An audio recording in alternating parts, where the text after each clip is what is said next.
विश्वसनीय और धमाकेदार बुलेटिन न्यूज ब्लास्ट और आपके साथ में विजेंद्र सोलंकी। शुरुआत करते हैं वरिष्ठ पत्रकार योगेश शर्मा की रिपोर्ट के साथ। राजस्थान के राजनीतिक संकट में एक गंभीर मोड़ सामने आ गया। अब आर पार के मूड में सचिन पायलट।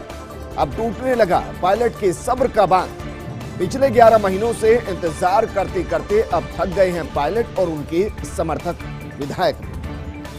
अजय माकन द्वारा बार बार दिए गए आश्वासनों का भी अब कोई मतलब नहीं रह गया, क्योंकि बार बार उनकी तरफ से डेडलाइन दी गई, लेकिन उसके बाद भी ना तो मंत्रिमंडल विस्तार हुआ, ना ही राजनीतिक नियुक्ति। और इसकी वजह से सचिन पायलट गुटका और सचिन पायलट का धैर्य धीरे धीरे जवाब दे रहा है। हालात की गंभीरता को देखते हुए शायद कमलनाथ ने भी मध्यस्थता करने से इनकार कर दिया। बीच में कहा जा रहा था कि कमलनाथ शायद अशोक गहलोत और सचिन पायलट के बीच में मध्यस्थता कर सकते हैं, मीडिएटर की भूमिका निभा सकते हैं, लेकिन अब वर्तमान स्थिति को देखते हुए शायद वो भी मध्यस्थता करने से इनकार कर चुके हैं। अब पिछले एक सप्ताह के दौरान पायलट ने आलाकमान को 2 टूक मैसेज दिया। सोनिया गांधी, राहुल गांधी और प्रियंका गांधी को 2 टूक संदेश दे दिया गया और कहा गया है कि अब और इंतजार नहीं किया जा सकता। ये मैसेज दिया गया।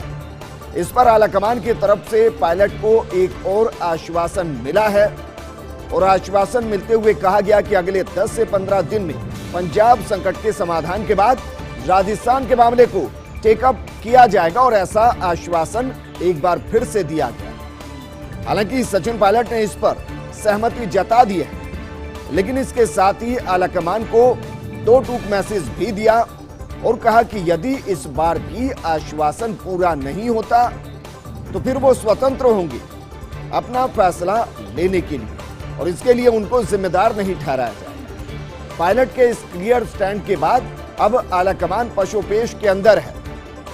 इसके पीछे की वजह है दरअसल आलाकमान और गहलोत के बीच पायलट कैंप के लोगों को मंत्री बनाने पर सहमति ना होने पाने पर क्या सचमुच पायलट और उनके समर्थक कांग्रेस छोड़ देंगे? ये अपने आप में बड़ा सवाल खड़ा हो रहा है, क्योंकि इधर एक बार गहलोत ने ले लिया, इस बार एक फर्म स्टैंड। आलाकमान और गहलोत के बीच संवाद की मौजूदा स्थिति को देखते हुए अब पायलट कैंप के 4-5 लोगों के मंत्री बनने की संभावनाएं बेहद क्षीण हो चली है, क्योंकि जयपुर में गहलोत कैंप कर चुका अपना आकलन। केवल पायलट कैंप के लोगों को मंत्री बनाने पर 102 समर्थक विधायकों की भी नाराजगी सामने आ सकती है, उनकी बगावत सामने आ सकती है और ऐसी स्थिति में कांग्रेस सरकार के अस्तित्व को बड़ी चुनौती मिल सकती है। इसलिए अब आलाकमान और गहलोत के सामने मोटे तौर पर 2 ही विकल्प दिखाई दे रहे हैं। अब ये विकल्प क्या है, इनको जरा समझने की कोशिश कीजिए। पहला विकल्प, या तो फिलहाल मंत्रिमंडल विस्तार का सारा काम टाल दिया जाए, लेकिन अगर ऐसा होगा तो फिर जो आश्वासन सचिन पायलट को मिला, उनके गुट को मिला, उस पे एक बार फिर से सचिन पायलट अपना फैसला लेने के लिए स्वतंत्र हो जाए। दूसरा विकल्प, पायलट कैंप के 4-5 मंत्री बनाकर दूसरे कांग्रेसी विधायकों की बगावत और सरकार गिरने का रास्ता खोल दिया जाए।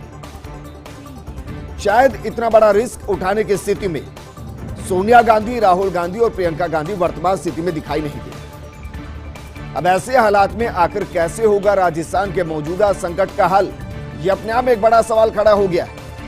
इस सारे प्रकरण पर आलाकमान से जुड़े एक सूत्र ने भी गंभीर टिप्पणी की है और गंभीर टिप्पणी करते हुए कहा कि राजस्थान का संकट सचमुच पंजाब के संकट से ज्यादा बड़ा है, क्योंकि जयपुर में गहलोत का स्टैंड है, चंडीगढ़ में कैप्टन अमरिंदर सिंह के स्टैंड से भी ज्यादा कड़ा।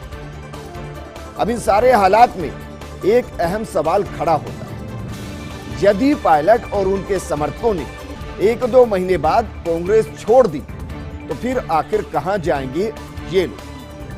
मानकर चलिए अगर इनकी मांगों को पूरा नहीं किया जाता और फिर ये मुकर होकर अपना स्टैंड ले लेते हो, तो सवाल यह है कि आगे क्या होगा, इनकी राजनीति आगे किस तरीके से चलेगी। अलबत्ता मौजूदा हालात में पायलट के बीजेपी ज्वाइन करने की संभावना बेहद कम है, लेकिन बीजेपी के अलावा कोई दूसरा बड़ा विकल्प भी पायलट और उनके समर्थकों के सामने नहीं। उधर अमित शाह के यहां पायलट के लिए काफी समय से रेड कारपेट बिछा हुआ है, यानी कि बीजेपी चाहती है कि सचिन पायलट बीजेपी में वैसे ही आ जाएं जैसे ज्योतिरादित्य सिंधिया आ गए हैं, जितिन प्रसाद आ गए। अब इस बारे में फैसला करना है खुद पायलट को ही। क्या पायलट अपने दो पुराने मित्रों ज्योतिरादित्य सिंधिया और जितिन प्रसाद की तरह बीजेपी की राह पकड़ेंगे, या फिर इसके अलावा एक और विकल्प ले सकते हैं, एक स्वतंत्र पार्टी बना सकते हैं, या फिर तीसरे मोर्चे का गठन किया जा सकता है।